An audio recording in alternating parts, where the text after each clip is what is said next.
물어봅시다. 네. 진화 생물학이라 하면 생명의 본질에 대한 탐구입니까? 아니면 생명의 발전과 탄생과 발전과 변화의 양태에 대한 탐구입니까? 저는 글쎄요, 학자들마다 다를 거라고 네. 생각하는 건데요. 네.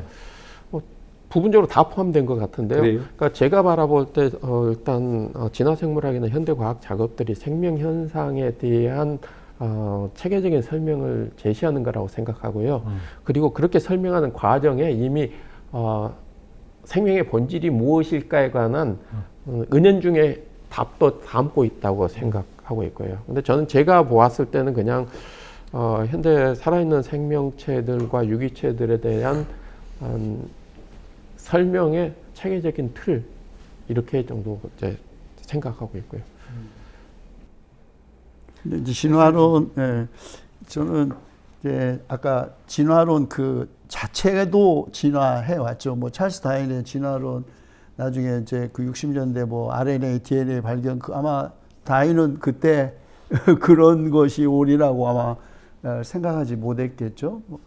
근데 최근 제가 BBC의 뉴스를 보니까 올해 이제 그 노벨 과학상의 유력한 후보로 되는 사람이 그 갈라파고스 섬에서 이제 오랜 세월 이제 진화론 공부를 한 거예요. 연구를 했는데, 다윈의 진화론이 뭐 멘델의 유전 과거에 뭐 하여튼 그 후에 발전에 많은 도전을 받고 변해 왔지만, 그래도 여전히 유효한 건 자연 선택론이라고 이제 그 얘기를 하더라고요.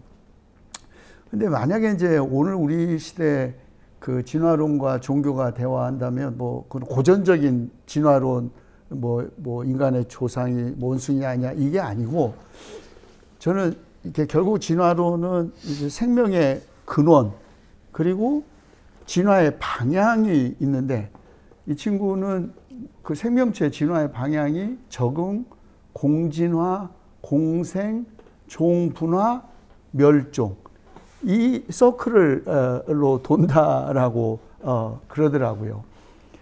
그래서 저는 그 생명의 근원에 대한 소위 진화론적인 탐구가 뭐 도킨스처럼 뭐 그 세포 단위까지, 분자 단위까지 가서 거의 과학적 무신론에 가깝게 주장하잖아요. 근데 그리고 한편으로는 정말 분자 단위까지 가고, 다른 한편에는 우주로까지 가가지고 생명의 근원 그리고 생명의 방향에, 이제 진화의 방향에 대한 그 저는 양분화되어 있다고 봐요. 그래서 저는 그 종교와 진화론의 대화가 아까 말씀하신 것처럼 그렇게 아주 고전적인 진화론을 가지고의 다툼은 이미 의미도 없고 뭐 그냥 많은 젊은 세대들에게는 더 이상 관심이 아니기 때문에, 저는 지금 가장 큰 문제, 진화론의 결합이 아까 진화 생물학, 진화 심리학, 저는 심지어는 요즘 뭐 진화하는 AI까지. 그래서 만약에 모든 걸 변화라는 의미에서 큰 틀에서 진화론을 이해한다면 그 생명 현상의 근원, 기원에 대한 논의보다 생명 현상의 방향에 대한 진화와 종교가 대화할 때 훨씬 더 흥미롭지 않을까 생각이 듭니다. 그래서 진짜 AI가 진화한다면, 스스로 진화한다면 과연 종교하고 어떤 충돌을 일으킬까? 이런 극한 상황을 한번 생각해 보시죠. 자, 지구가 망해버립니다. 지구가 없어져 버려요. 그러면 그걸로 끝일 것인가? 라이프는 끝일 것인가? 그것도 알 수가 없어요. 왜냐? 최근에 제임스 웹 망원경이 새로 우주에 가가지고 발견하는 것이 지금 빅뱅 블랙홀을 발견을 하고 처음으로 그게 플래시 됐죠. 그리고 그 가스 속에서 메탄이 나오거든요. 그러면 그게 뭐냐? 지구가 없어져도 다시 라이프는, 그 사이클은 우주 어디선가 다시 또 생각할 수가 있어요. 그러면 지구는 어떻게 나왔을까? 그게 연장선상이 아니었을까.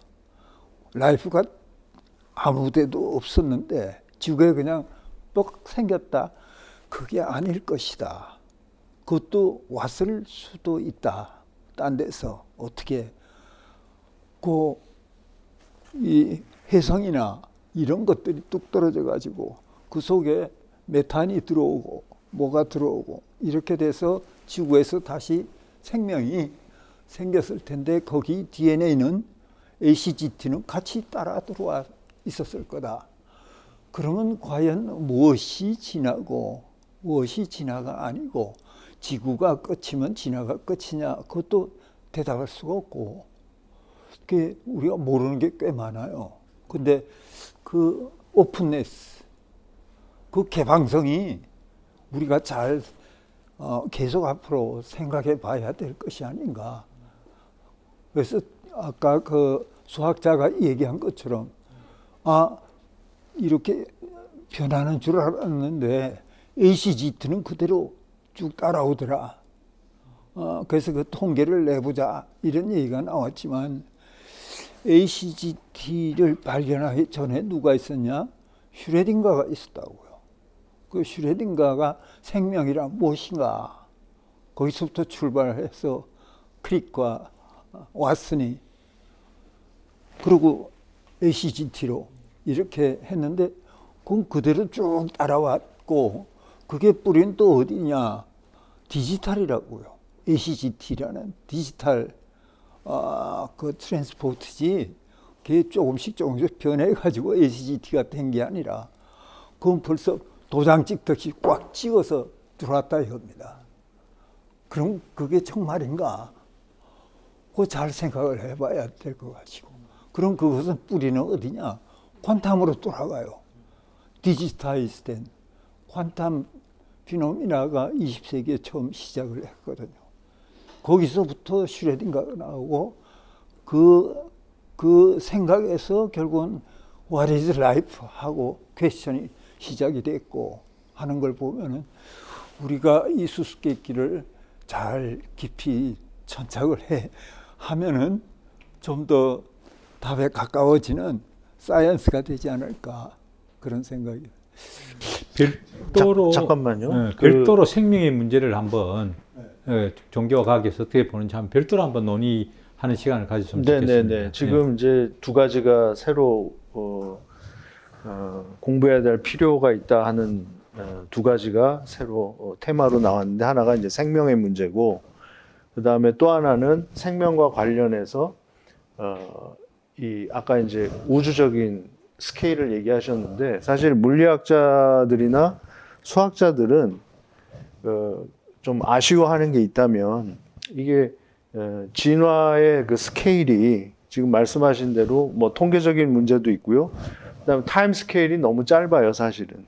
지구가 있고 그 이후를 전제하는 거거든요. 그러니까 뭐 138억 년 중에 거의 뒷부분에 한 40억 년 정도 전제하는데 그럼 그 이전의 진화는 뭐냐?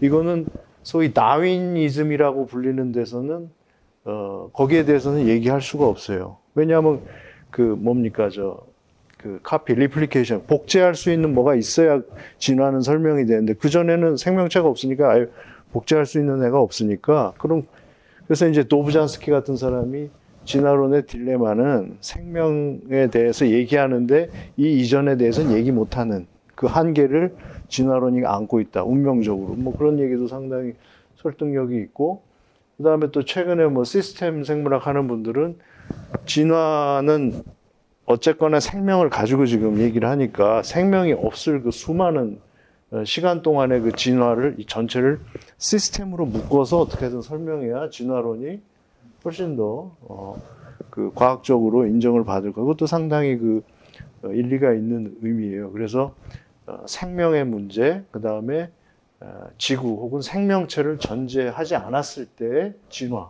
이런 얘기를 또 그 공부해야 될 필요가 있다 하는 걸 이제 자연스럽게 알려주셨고 제가 이제 막간에 질문 하나 드리면 잠깐 이 진화에 관해서요. 네. 일반적으로 지금 현 교수님 말씀하셨는데 진화를 크게 두 가지로 요즘은 나누거든요. 그러니까 우리가 진화를 얘기하는 문제하고 진화 생물학을 얘기하는 거다 좀 이 레벨이 다르거든요. 진화를 얘기할 때 일반적으로는 이제 우주를 포함해서 얘기할 때는 그러니까 빅뱅 이후의 진화 과정에서 우주의 진화를 얘기를 하고 그다음에 지구 생명 공동체 안에서의 진화 생물학 얘기를 하고 그래서 진화론을 얘기할 때는 다 커버해서 얘기하고 우리들의 관심사는 오늘의 관심사는 진화 생물학의 관심사에서 생명체의 진화 과정에 관한 이제 얘기들을 주로 하고요. 그래서 진화론 얘기하시는 분들은 전 우주에 관한 모든 것을 진화라는 개념 가지고 설명할 수 있다. 두 가지의 진화가 있다. 이런 식으로 또 얘기하죠. 저기 하나만 제가